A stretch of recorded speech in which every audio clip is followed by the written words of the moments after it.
another episode ng Simpson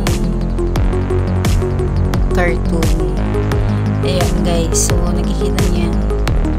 So kinain niya yung burger, tapos biglang nag-iba yung parang behavior ng kumain, at ayan, kagulo na. So aside sa COVID, ayan, so grabe no.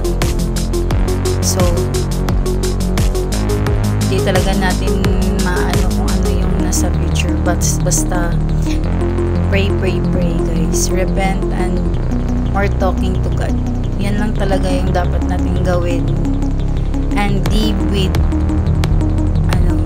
with thankfulness and gratefulness in your heart, no matter what happened. Trust the God's plans and don't live in our fears. Ayan, so maintain lang tayo sa higher vibration. Ayan lang dapat lagi natin gawin. Nabubulol na ako. Ayan, so nakikita dyan parang naging zombie yung mga tao. In Jesus' name, sana hindi ito magkatotoo lahat. Ayan, which is sa mga movies lang natin ito nakikita.